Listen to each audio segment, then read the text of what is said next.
I appreciate the introduction. Yeah, for the introduction, it might raise several questions of why I'm presenting here on Vishnu thought. It's kind of the occupational hazard of working in church history and doctrine, where if you work on the D&C, you may have a specialization of 1833 Ohio, but if you do Asian religion, then your specialization is Asia, like all of it, right? Just the whole thing. And of course, personally, I have a hard time ever saying no when Ashley Whitaker asks me to do anything. So if this doesn't go well, you can direct your comments to her. But I am really excited to be here today. If I can get my tech to work, I'll be even more excited. But I've got quite a few images to show, so there's my credits, especially since we're recording this. Just want to make sure everything's kosher and good. But because India and Hinduism, Vaishnava thought, is something I'm extremely interested in, and hopefully my enthusiasm can make up for some lack of expertise, I'm going to read most of my comments today, and I apologize for that. But hopefully that may improve the overall presentation. The visions of Vishnu exhibit, essentially the coming together of Hindu religious art and the Mormon gaze, raise interesting questions about the religious images and the ritual practices of visual culture. Perhaps these two things, Hindu religious art and Mormon ritual practices, can only be appreciated in discrete independence, where empathy is gained through contrast and recognizing diversity. However, I believe that a greater appreciation for the diversity of visual culture in both Hinduism and in Christianity, the LDS Church specifically, can help us appreciate commonalities in both traditions.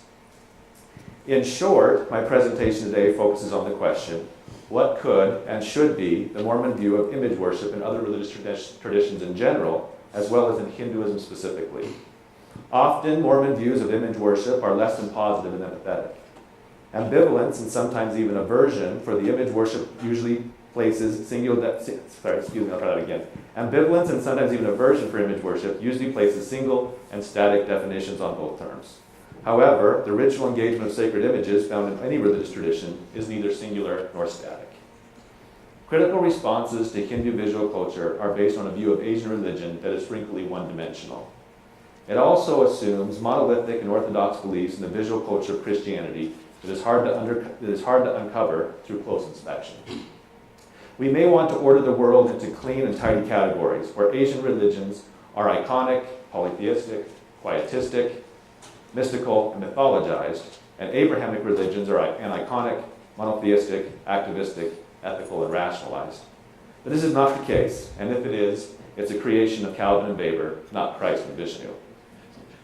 The rich visual culture within Christianity and the LDS Church has been a continual dialogue in order to balance piety and propriety for engaging religious art. This dialogue in search of balance also exists in Hinduism.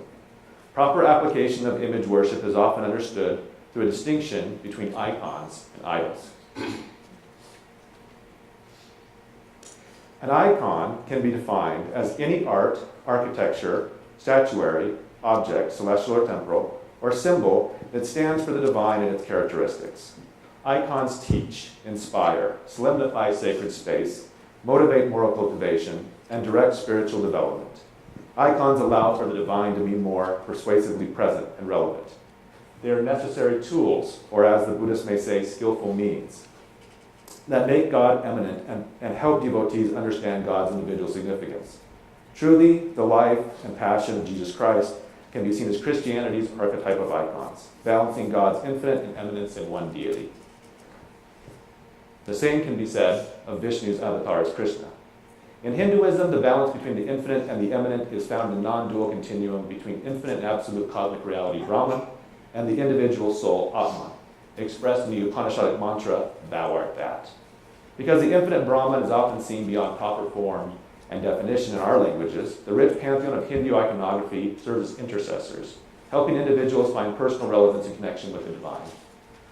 Icons are as diverse as the world's religions themselves and include paintings, statues, objects, texts, buildings, and symbols. In our present day, one would probably need to add digital images, cinema, and other technologies that fit into the list of iconography mediums. Idols, on the other hand, are material objects that do not reflect the divine or teach individuals about divine attributes. Historically, idols often made a sectarian challenge to icons, soliciting preferential loyalty and commitment. Today, most idols simply deflect and distract us from our primary religious commitments. They are mundane, and they often diminish the characteristics of the divine or our own spiritual sensitivities. While icons inspire, idols indulge. Icons reflect the attributes of God. Idols reflect the aspirations of men. It is essential to recognize the distinction between icons and idols are not intrinsic to material objects themselves, but rather a distinction of purpose and perspective. Almost anything, a little bit ahead of the slides here, almost anything can be seen as to signify the characteristics of God. In the New Testament, healing divine power was evidenced with the clay made from spit and dirt. While we may be accustomed to certain mediums, genre, and styles as iconography, cultural or artistic differences encountered in other religious traditions should not necessarily deem their sacred objects as idols rather than icons. It has been said that the difference between religion and superstition is simply that religion is something that I believe, and superstition is something that others believe. We should not fall into that kind of dogmatic trap when distinguishing icons from idols. In regards to icons, image worship also has a great variety of practices, from simply reflecting on the solemnity of sacred space, improved by religious art, to engaging icons through offerings and sacrifices. The presence of the deity by the icon also varies, from the icon simply inferring the divine universal spirit or presence to the divine actually enlivening the image. As a way of defining terms and setting boundaries, image worship, both in object and process, is much more diverse and complicated than what we may first assume. The second commandment in Exodus 20 prohibits placing graven images before direct worship of God. This divine charge influences the aniconic beliefs and practices found in most of Islam and Judaism. However, the Hebrew Bible contains various narratives on the complexity of religious images and the communion-creating rituals regarding those images. Most notably, the golden calf specifically is presented as inappropriate idolatry in Exodus 32, and yet the healing brass serpent in Numbers 21 is presented as appropriate iconography. Catholic and Orthodox Christianity follow the doctrine of incarnation, that Christ is the enfleshed image of the invisible Father, have legitimated sacred imagery and ritual processes for engaging those images. The Calvinist stream of Protestant Christianity has commonly rejected all such images. Within each of these traditions lies more complex and dynamic individual understandings of appropriate images and rituals, making the visual culture of Abrahamic religions anything but singular or static. As a fullness of the gospel, it is not surprising that the visual culture of the LDS Church illustrates a complex strata of images and practices of the Abrahamic traditions. In contrast to many devotees of Abrahamic religions, Mormons, for the most part, are not iconoclasts, which means the LDS Church does not categorically reject artistic depictions of God or divine attributes. However, that does not mean that the LDS tradition and members do not have specific sensitivities to proper engagement of religious images. The time and place in iconography is specifically prescribed, and sometimes even very complex. The LDS Church has established a catalog of acceptable art for meeting houses. Guidelines for church members prohibit iconography in areas where the sacrament or baptism are performed. And yet the guidelines actually include exceptions for this rule for religious art that has been on display in chapels for many years, as the current slide shows. These guidelines seem to be a matter of emphasis and help create a space where nothing detracts from the significance of rituals of salvation. However, it does leave many members to wonder why iconography is prohibited from baptisms performed in chapels and yet literally foundational to the same ordinances performed in LDS temples. Distinctions between icons and idols are necessary for members to understand the differences between the golden calf and iron oxen. The most important thing to realize in the visual culture of the LDS faith, just as in Hinduism, is that it is diverse in both object and process. The complexity should result in two things. First, it should open up possibilities for the benefits of visual culture in our own traditions. And second, it should prevent categorical rejection or criticism of the diversity of visual culture on other traditions. Starting primarily as an American and British religion, LDS members must also be careful not to use religious principles simply to underpin common cultural constructs. Often our dismissal for the religious art icons of Asia is based not in religious principles or doctrines, but rather in the frameworks of colonialism and Orientalism. A brief overview, you thought it was going to happen, I got to Hinduism. A brief overview of Hindu tradition shows a great variety of image worship beliefs and practices. We do know a few things about India's visual culture.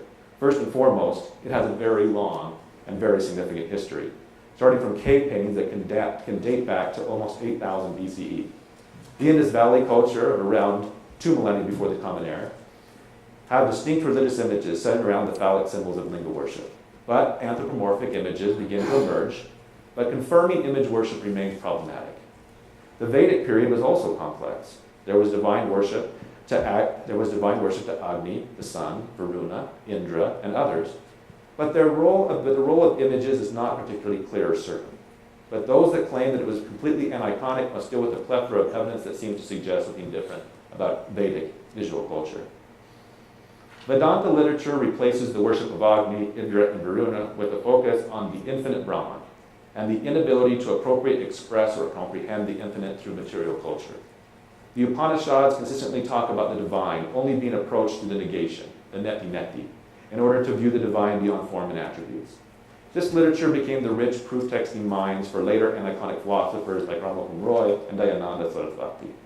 But the texts also include the earliest treatments of bhakti, and the idea that the infinite Brahma is both formed and formless. The Upanishads read, "Verily there are two forms of Brahman, the formed and the formless, the mortal and the immortal, the unmoving and the moving, the actual existent and the true being." This certainly leaves the door open for image worship, and perhaps even infers common religious practices of the day.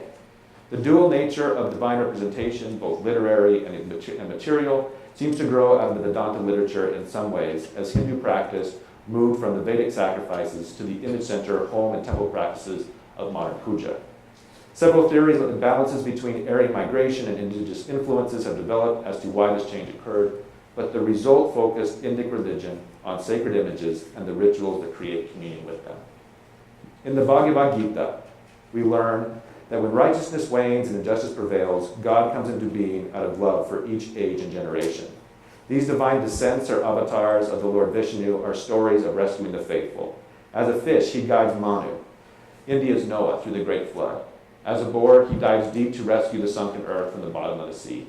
As a man-lion, he kills the arrogant demon and rescues the young boy Prahlada. As a dwarf, he humbly asks for 3 pieces of land from a world-conquering demon, and then extends the stride through all the earth, heavens, and beyond with his 3 steps. As the fully human Rama, he nobly embodies righteousness, renouncing his kingdom as a matter of principle, and protecting humanity by slaying the demons of the forest during his 14 years of exile. As Krishna, he ecstatically lifts our heart to love. These Vishnu avatars are worshipped in temples and homes through purity, offering, chants, meditation, and other rituals. Often, Vaishnava worship includes other deities, both other avatars of Vishnu and other deities like Brahma, Shiva, Surya, Ganesha, and others. However, not all Hindus are openly polytheistic or believe in the simultaneous worship of more than one deity or image. Vaishnava devotees teach that only Vishnu or Vishnu's avatar is Krishna is supreme, many Vaishnava devotees, and that other deities are demigods elevated more by men's passions than the divine will. Still, other Hindu philosophers taught a more aniconic position in regards to image worship. Raja Rammohn Roy and his Brahma Samaj, and Dayananda Sarasvati and his Arya Samaj both claimed that original Hinduism, often referred to as Vedic Hinduism, was purely aniconic. While some have argued that these iconoclastic positions are products of colonial influence, both Islamic and Christian, others have argued that the viewpoints have more indigenous sources. They are part of what has been called a Hindu Renaissance or Reformation. Both philosophers had trouble seeing the infinite, absolute, transcendent attributes of the divine being presented or embodied in a finite, particular, or concrete object. Iconoclasm for both Rammohn Roy and Dayananda was part of the social and political reform of India, helping it modernize generally as well as address specific social ills. However, we can see in Rammohn Roy and Dayananda as simply joining a conversation that started several millennia earlier, that provides further evidence for the complexity of Indic visual culture. If there is any oneness to be found, it is as Diana X said. India's affirmation of oneness is made in a context that affirms with equal vehemence the multitude of ways in which human beings have seen that oneness and expressed their vision. The complexities of Abrahamic and Indic religion should serve to realize open and equal commonalities instead of religious hierarchies that have characterized way too much of the history of comparative religions. Opportunities to engage, appreciate, and grow in empathy for the icons of other religious traditions have intrinsic benefits. As our societies become more secular, mundane, and even profane, any organization, tradition, or people that promotes religious commitment and spiritual development deserves and demands sympathy and support. Just as Ram Mohan Roy and Dayananda taught forcefully against the social codes of their day, we face a danger of the increasing secular and profane dominance of modern visual culture. We face a barrage of disparate images that are often banal at best. We now are never separated from this visual culture as it is accessed through individual devices of distraction. Unchecked commercial materialism may cause us to reject any of the materialism that we see in religion. However, this would be short-sighted and would place religions in a horribly unfair disadvantage, as images, media, and material objects are constantly used to instruct and persuade for good or for bad. Our rejection of religious materialism can also estrange us from our scriptural narratives and our own religious history, where material objects often played prominent roles.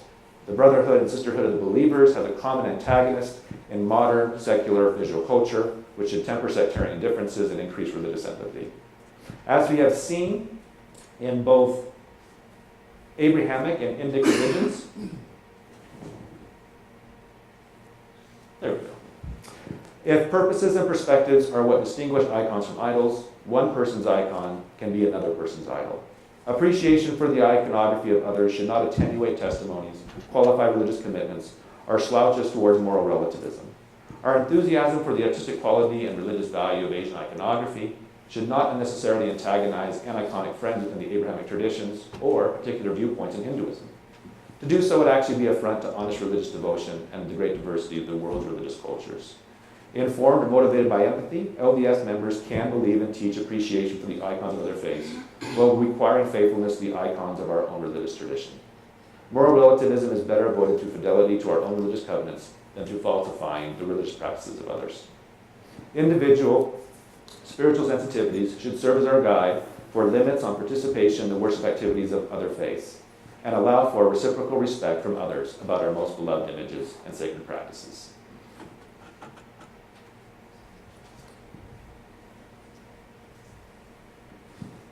What the Museum of Art faculty has done over the past 2 years is impressive beyond my limited ability to express.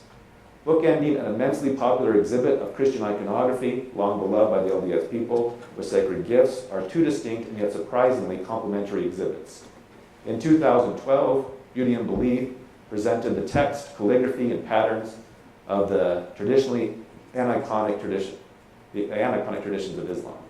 And now Loving Devotion presents the wonderfully rich iconographic traditions of Vaishnava belief and practice. Far from simply improving the aesthetics or art appreciation for our campus community, the MOA faculty are educating, expanding, and enlightening our understanding for religious iconography. They are creating a more gaze of diverse icons that is more sophisticated, empathetic, and most importantly, consistent with our religious principles. In an ever internationalizing church, their work is essential for all of us as we interact with a great diversity of fellow believers, both inside and outside our faith. Undoubtedly, the church's institutions and membership will have a wide and deep influence. The Museum of Art is engaged in making sure that influence is for the betterment of all. Thanks.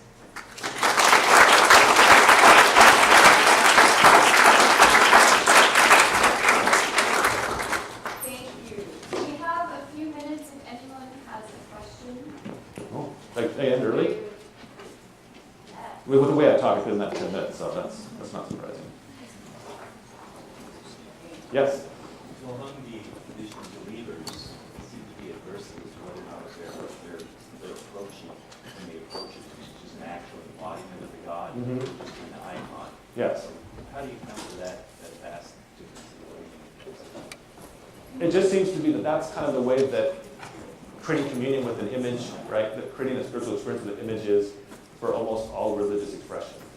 That individual differences in the ways in which they see the icon, whether it's some sort of tool or skillful mean, or whether it is a way in which they can actually encounter the deity, exactly how it enlivens, runs through pretty much all religious traditions. Buddhism, certainly in most of Christianity, and that even when it's not anthropomorphic, when it's symbolic, right? We had a picture of the Kaaba up there, and so when you create communion with that through the Hajj or through daily prayer, right? Exactly what does that represent? And to think that it represents the same, right, that there's a singular static definition for all individuals of that tradition makes it problematic.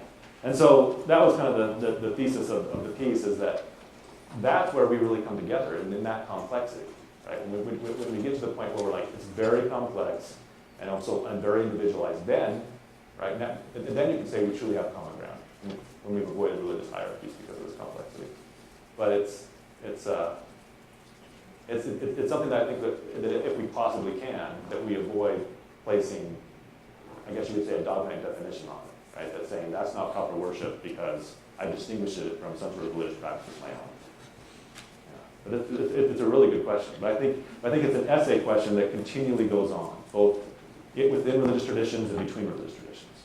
Suggesting that idolatry should be understood as that practice in which the deity is actually personified in the object. Is that object word?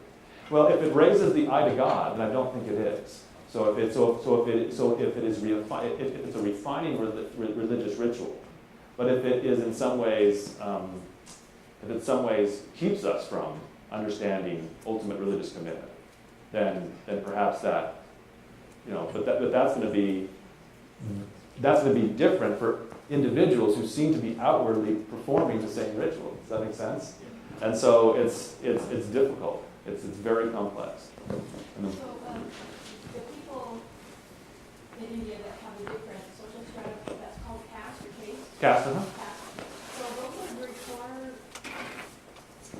does it not matter what caste they're in? They can all be very religiously devout? I think that the modern practices of puja, right, that the home altar, the temple visits are open, right? Of course, And so puja, we'll have someone stand up right behind me. puja that represents an active religious. It represents a great diversity of processes and ritual practices that allows for communion with the deity, in which images are used and images are interpreted as representing the divine. And so this question is really, really good, right? And the answer that I can probably give is, it is impossible to categorically define that distinction. That distinction would have to be made in absolute contextualized understanding. And that is extremely difficult because even if we contextualize setting and outward practice, we may not be getting to the true understanding of individual religious devotion. Yeah. And so, you want an answer, and the answer I give is it's really, really complex. And thank God for it, because it allows for each individual to come to God in their own time and place and understanding, and allows God, right, to touch us all, right? I really believe that the eminence of God is not one size fit all, but custom fit. It's that personal worship that we come to our relationship with God. Yes, exactly. Yes. Sorry, Ashley. Ashley used to moderate me a bit. So, one more short one. When we look at the iconography, is there a philosophy in the representation that says this can represent Vishnu, this can represent the different deities? Just like I said, in certain situations, yes. And so when we look at different traditions that we can encounter even here along the Wasatch Front, we'll have certain individuals that will say, this can represent deity, this can represent deity, right? And then, of course, in the Krishna consciousness tradition, they would say, yeah, maybe this, but not that. So who are those individuals that can signify this is an appropriate? Well, I think each individual has their own kind of ability to do that, because sometimes we're looking at deities that are not defined simply through ethics, but through efficacy. But there's also people that, like Krishna talked about, Prabhupada, who definitely set out some sort of ritual practice that started a movement that seems to be at least a trend in Vaishnava belief. But again, I feel like I'm generalizing way more than I'd like to. The thesis was that it was very, very complex. Thank you. Thank you very much. Okay.